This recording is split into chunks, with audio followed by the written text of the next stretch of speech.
Good evening, everyone. Just before 8 o'clock this morning, officers responded for the report of a male with a gun attempting to break into a house at 385 Hague Street.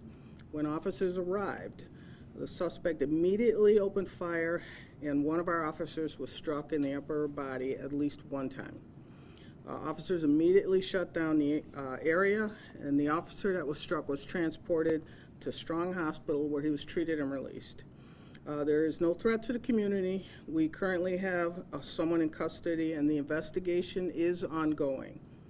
Arrested was a James Hunter, born in 1966, who's a lifetime parolee with charges of assault second.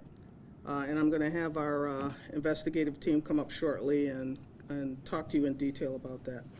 I will not be releasing the officer's name pending the notification of family. We want to make sure that, you know, his key family has all been advised. As soon as we're able to do that, though, certainly make sure that that's made available to you. I want to thank our federal, state, and local partners, many of our local community members that called to check on the officers and to ensure that the other staff out there that were assisting were safe. So I really want to appreciate them for their help. I do want to thank the University of Rochester medical staff and their public safety department for their support and assistance. They bent over backwards to accommodate us, and I just really want them to know how much we appreciated their efforts. Mayor Warren was there as well at the hospital with me to check on the officer and was very supportive in ensuring that we had everything we needed to make sure the officer and his family were taken care of. So I'm happy to answer your questions, but before that I want to have Captain Umbrino come up and go over the details of the investigative piece of this. Captain? Okay, so like the chief mentioned, we have a James Hunter, 8'7" of 66. He's currently in custody. This evening, we're going to be lodging charges against Mr. Hunter for an incident that occurred in 2019. So tonight, he's going to be faced with attempted assault second on a police officer, as well as obstructing governmental administration. Those charges stem from an incident on 8/29 of 19 on Ambrose Street. During that incident, officers performed a traffic stop on a vehicle that was registered to Mr. Hunter. They stopped the vehicle, they had ran the license plate, and they learned that Mr. Hunter was wanted on a parole absconding warrant, as well as a petty larceny warrant out of the town of Irondequoit. When the officers approached the vehicle, Mr. Hunter allegedly put the vehicle in drive, struck a parked vehicle in front of him, and as he turned to get out of the way and flee the scene, he struck a Rochester police officer, causing injuries in which she was hospitalized for. She was released, and those injuries were not serious in nature, but she did suffer physical injury. After striking the officer back in 2019, the vehicle fled. The vehicle was found unoccupied several blocks away, and the driver was obviously gone. We were able to ID that individual as Mr. Hunter, but he was never apprehended for that incident. So those are the lodges we are charging him with tonight. It's, again, attempted assault second on a police officer, as well as obstructing governmental administration, and he's also being, the petty larceny warrant out of the town of Irondequoit is also being lodged against him. Mr. Hunter is a 4-time convicted felon. He's been in and out of prison since 1982, and he's violated parole and been reincarcerated at least 3 different times. He was released in April of this year. He was actually in custody in New York City, and he was released from custody in April of this year. As far as charges for today's incident, he will be charged. The investigation is still in its very early stages. We still have a lot of evidence to gather. We're still processing several different locations right now. So fortunately enough, in this case, we have the luxury of filing these other charges, and then when we're ready and our investigation is complete, we'll be lodging charges related to what occurred early this morning. Okay? If there's questions now. Can we start with today's incident? The original 911 call was that he was breaking into a home with a gun. Is that accurate? That's correct. And did he have a tie to that house? Was it random? And how many shots did he fire at your officer? What I will tell you is that it was not random. We do believe there was a reason that he was there. What that reason is, we're not ready to discuss that yet. And as far as how many shots were fired by the suspect or by the officers who returned fire, we're not going to get into that yet either at this point. But the officers did return fire? Correct.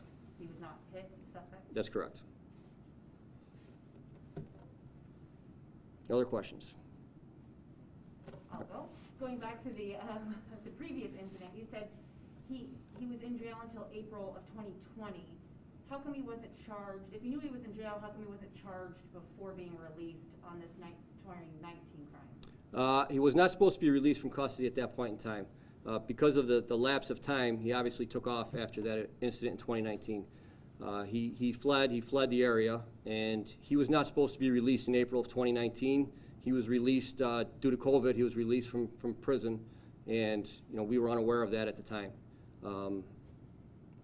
Grand juries being closed and everything, there's nothing that's easy, in the last 12 months or so, and we weren't sure where he was at the time. Will these charges ensure that he's not released again? I would hope so. I would hope so. Parole is going to file a violation for the charges from last year. So, in addition to these charges, parole will file their violation charges. If he is released, we're prepared to drop charges now, but, we have the luxury of time to do a complete, thorough investigation before we have to do that. So, we're going to wait. How soon do you expect charges from this incident that happened this morning? It depends. I don't know. I don't want to give you a time frame. Again, we have a lot of evidence to process. So I'm not going to give you a time frame. I'm sorry. He ran from the scene originally this morning. Was it a dog that tracked him down, and was there injuries to the dog? Correct. He did run from the scene. Outstanding response, by not only RPD personnel but other agencies that came down. The area was locked down quickly, and they had a very good perimeter set up. Like you guys know, you always hear us calling out with perimeters. There's a reason. So there was an extremely tight perimeter set up very quickly.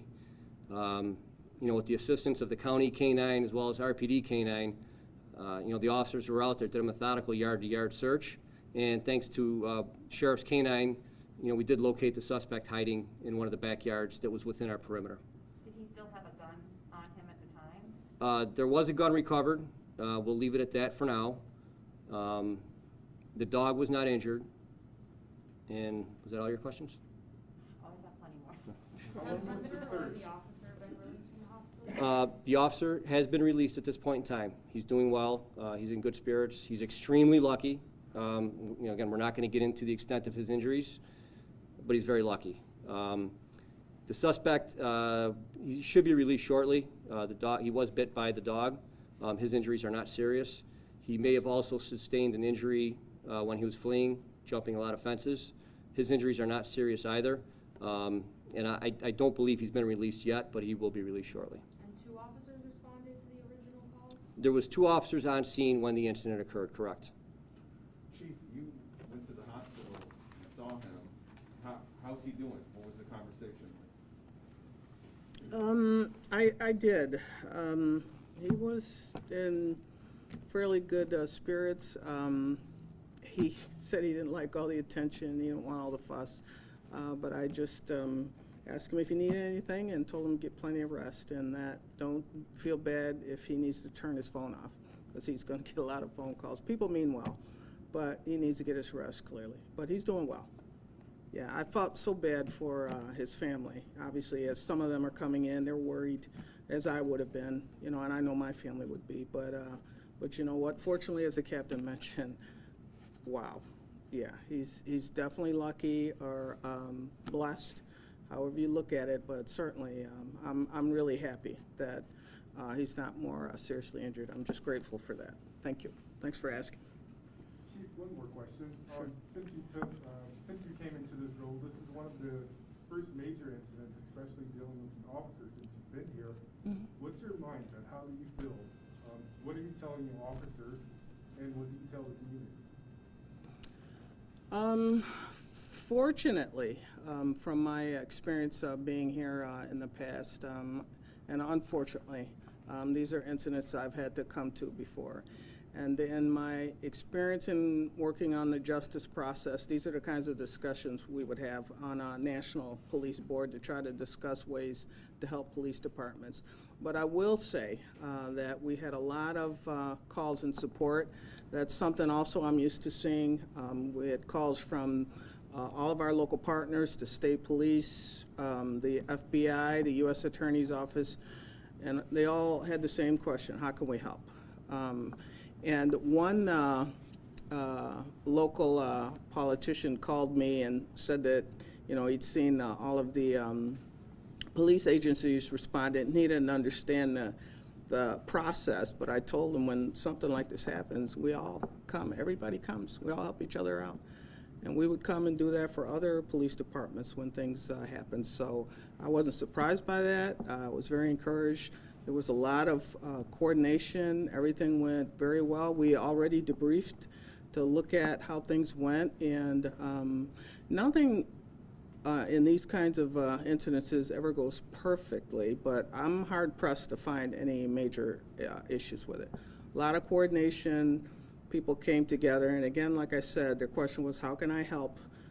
Or they just fell in where they could and started helping us, kind of tighten the scene down and participate in the search. So I was very impressed, not just by the local departments that came and assisted, but particularly, and maybe I'm a little prejudiced, but particularly by the RPD officers.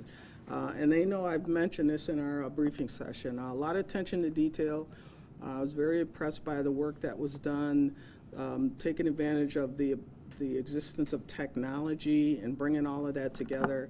I'm overwhelmed with how well everything went and what a great job everybody did. The captains came, people who were scheduled to leave for the day stayed to help, people who were off came in to help and said, what can I do? And I just can't praise them enough for that. So I'm just pleased with that. So the only perk for me now is that we have the increased technology to utilize that. But that heart, that coming together of law enforcement to try to assist and help each other and support each other, no, I wasn't surprised by that. I was very pleased to see it again.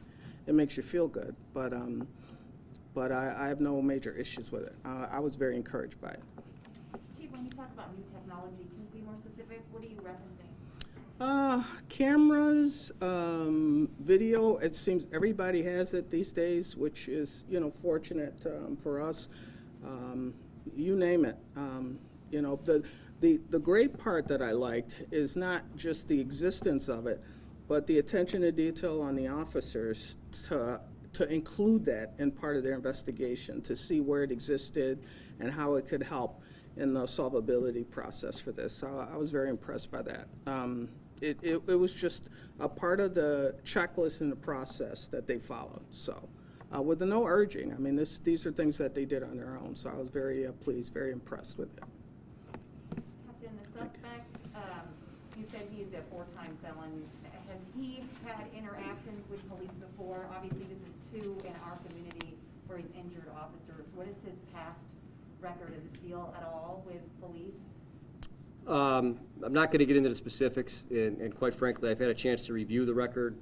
I can tell you he has multiple robbery convictions, possession of a weapon convictions, but I'm not prepared to speak on any prior convictions that he has for any types of assaults on police officers.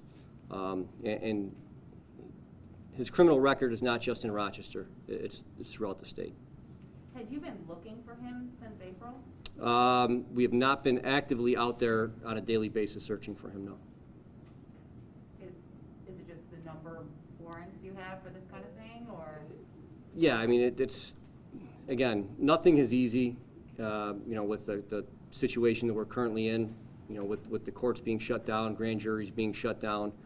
It's difficult to try to articulate and explain that to somebody that's not involved in the system, but, it makes our efforts challenging to get certain things accomplished. Okay. Thanks, everybody. Thank you, Chief. Have a good night.